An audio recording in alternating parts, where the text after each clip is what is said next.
Good afternoon everyone, today I'm bringing you a special video about what the sort of value is of every single watch in my current collection as of this date really, May 2026.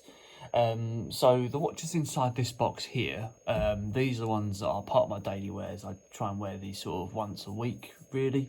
Obviously some of them have different purposes, so it all really depends on the day. The two on the outside are two watches I've just kept just out of choice really. The Luminox there was downgraded from the mil spec that I got, but I still love the watch, love the dial, so I've decided to keep it. I can always wear it on the sort of occasional sort of event or something like that. So yeah, let's get right onto it, shall we? So we're going to start with the cheapest first. So the very first one, I'm going to move this box out of the way in a second. The very first one that is the cheapest, I'll give you a little bit of a chance to sort of have a little look around and perhaps guess which one's going to be the cheaper one. So feel free to obviously pause the video and I'll take the watch out in a sec.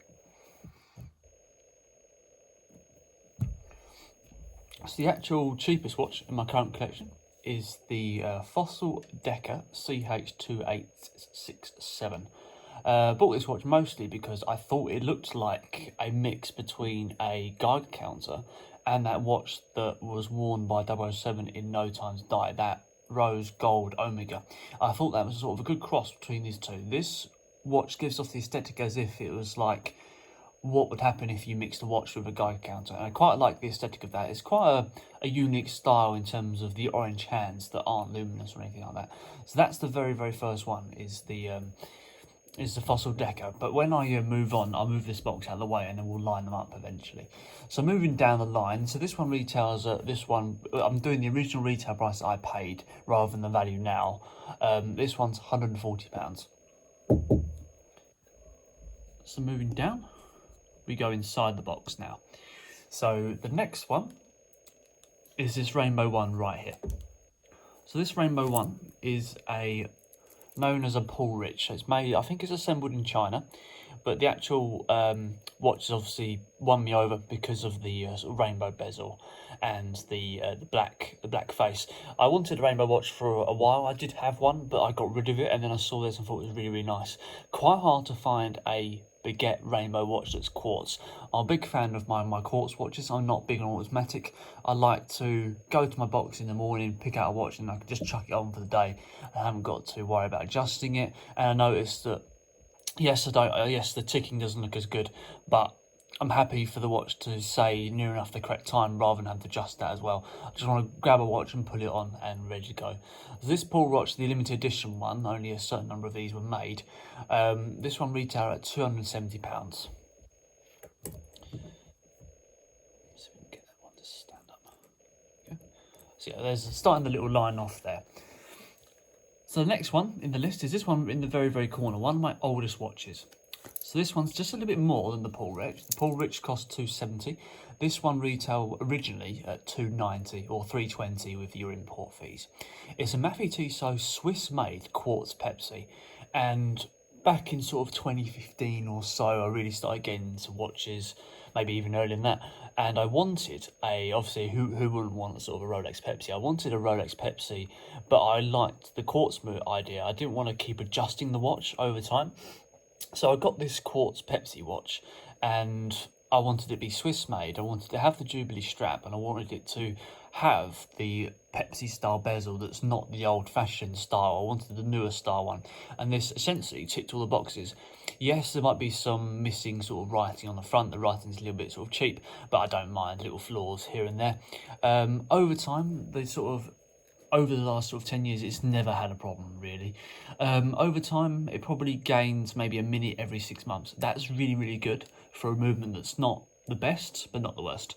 It's a really nice, even above entry level, I'd say. It's lasted me a long time. Waterproofness isn't massive. I think it's 50 meters or so I wouldn't wear it swimming, but it's a really nice watch. Retails around about £290. So moving down actually to one of my newest owned watches is this odd looking one right here. So this is known as a GEYA. So this is a GEYA watch, I think that's pronounced right. So this is a GEYA watch and made in China. you might probably see that I've actually damaged it on the screen there. You can see that, but it doesn't stop me from liking the watch. I saw this on Instagram and quite frankly thought that looks different and odd. And I like the fact that they mix the automatic movement with quartz. So you've got an automatic flywheel at the top here and a quartz mechanism that operates the time. Yeah, so I really like the fact they had two sort of features with it. I like the boldness of it, but I really like the sort of spacey theme. I'm quite into sort of cosmology and stuff like that. So I really like the sort of spacey theme behind it. I think this is a limited edition model as well. It comes well boxed as well for a Chinese watch. That's really good. This watch costs around about £300 in total, and that's probably a bit more than with this. But I'm trying to go based on the actual watch value. So the watch value of the Pepsi was £290. This was £300. So that's just £10 more, and it's probably one of the ones I had the newest. So weirdly, I've got the oldest one was around the same sort of price as the one of the newest ones.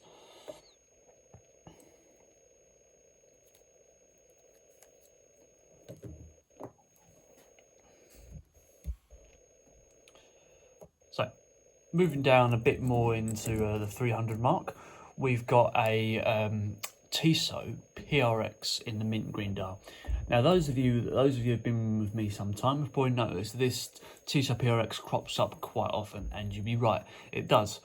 But I did a video quite a couple of days ago actually, saying about the watch that I regret to sell. Check that out if you haven't done so already. I'll give you reasons why I've got this back. But long story short, I bought a Tissot PRX maybe a year or so ago, really liked it, but then I got other watches coming in and then I started wearing them more, and then this got basically pushed out. But then one day it was sitting on my on one of these little display things in the lounge. I thought, I'm going to wear that today, it's so sunny, and see what it's like. And then I started getting the love back for it again.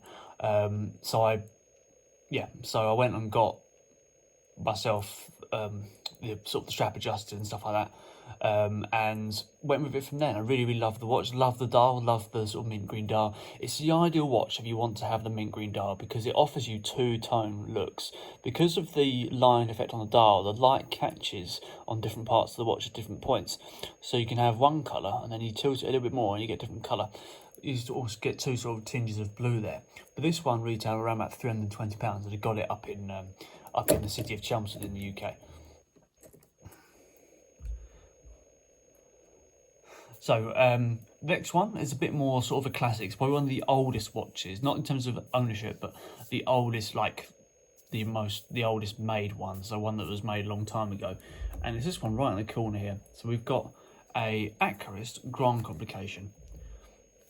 So there's a huge story behind this, but long story short, it's a collaboration between the Royal Observatory and Accurist to basically produce a set number of pieces to show what was possible back then.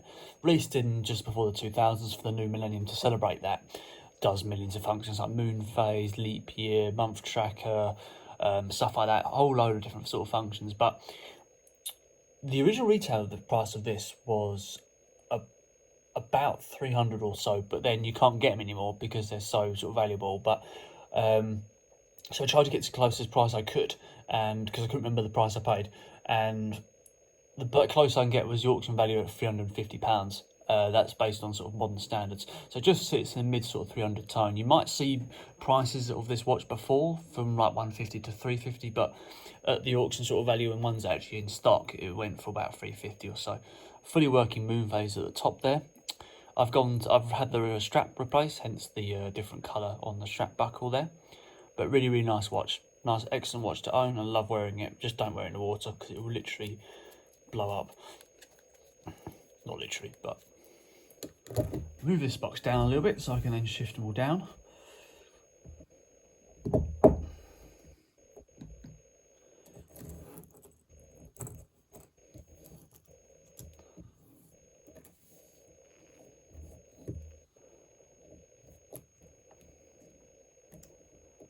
So moving on from that, we're moving into the we're going past the 400 mark now. I haven't got many now between the higher 350s and 450s. It's all above 450. So one of the first watches there is this one. Easily one of my favourite watches, easily my top 3 favourite watches on the everyday wearing sort of side of things. It is the Bulova Lunar Pilot, the 96A21, I believe, because you had the 96A225, I think, which had the, if I'm remembering correctly, I think it had the brush sort of casing. But yeah, this one, I was won over by this with firstly the initial look, and then when I read into the spec a bit more and the comfort of the strap, it just won me over completely. So the movement is a 262 kilohertz quartz movement, which means it's very, very accurate. It probably gains or loses maybe a second a month. That's the quoted sort of accuracy for that, so it's very, very strong. I like having watches that are quite accurate. I don't mind if they gain a minute over 6 months or so, but the more accurate I can have it, fine. But I'm not one to betray a good look for that. I'd rather have a better look than the movement. It just so happens this watch ticks it all. I like the boldness of it. I like the simplicity as well in the black and white design. And I like the comfort of the strap. I really like the NATO strap. I'm quite into them, as you can see. They're those sort of straps rather than metal. And overall, I was really, really pleased with that and the aesthetic of everything. There's nothing I don't like about this watch. That's the thing. Yes, it might be a bit bulky, maybe that's the only thing really, but other than that, it's an excellent watch, and this cost me around about £499.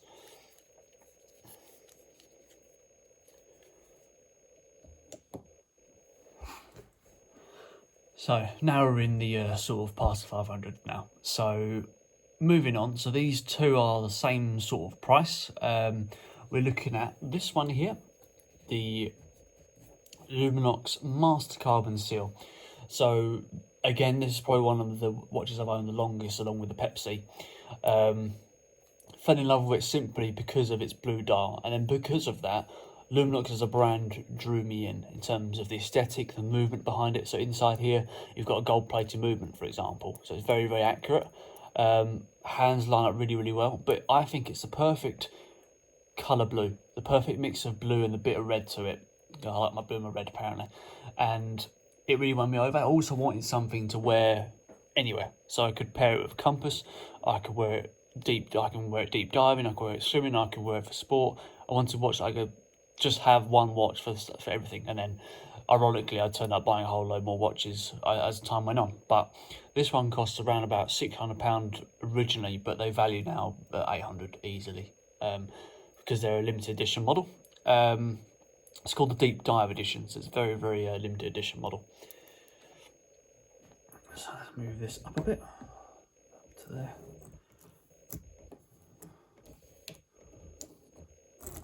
Move that one to there actually. So those top two there, they're the cheaper ones, for those of you who just joined us. Now, another one that's the same sort of price is this one here, the Seiko Prospex Speedtimer. This watch made me fall in love with black and white watches. So it's a perfect sort of polar white dial with a slight blue tinge to those black increments you can and the sub dials there, and the jet black bezel. I didn't like panda style watches before seeing this, and this one drew me in instantly and won me over. Really like the movement of the actual chronograph as well. I like the little touch where it adds the energy level on the chronograph there. So the F and the E, it's a solar powered dial, so that indicates the battery level on that. I like the idea behind the spec, like the deepness of it. I did change the strap because I found the original Seiko strap heavy, but this is also in my top three, and the retail is around about £600. Actually, I think it was 650. Yeah, I think it was 650, 620 or so. So yeah, over £600 for that one. And now the flagship one, the most expensive watch I've got. Move these up a bit further up. I haven't got much room on the desk, that's the only issue. So the flagship model that I've got is this one here. A present from my missus. I'm very, very lucky to have it. It is the Luminox Mil Spec. Now the actual set that I got cost her £700. So the actual set was this strap and a NATO strap, the same, similar to the Bulova. Very, very deep spec. I wanted an upgrade essentially on this Navy Seal. I've worn the Navy Seal for about 7 years, and weirdly, this love for this watch came from doing a review of these two together, and weirdly, the only watch that's ever wanted me to want to move on from this blue watch is the mil spec. I know it's a bit more sort of boring, but I really like the boldness. I like the boldness, especially if that's second hand. It wouldn't be the same without that. But it's essentially a version 2 of this watch here. But I love them both. I couldn't really pick between them. Yes, this one's in my current box, but this one's not going anywhere, I don't think. It's probably easily one of my favourite watches I've got. But yeah, really, really excellent watch. Grey, obviously a grey bezel for the unidirectional. And I love the specifications of Luminox watches. Really, really deep, really, really practical. But this one retails at £700 for the set. So the actual total value for the entire collection is around about 4,000 over. So it includes the other watches I've got, the 2 vintage ones that I've got in my safe. Then there's no point sort of bringing those out to talk about because, well, I think they're a bit boring to talk about really. But no, that's the entire sort of collection. If you've just joined us, you've got the sort of the cheapest 2 here. So these first 2 there, that's just gone. Those 2, the cheapest ones. And then it moves down the line from these ones.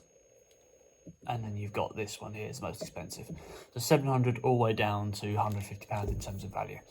Hope you enjoyed that, guys, and I'll see you in the next video.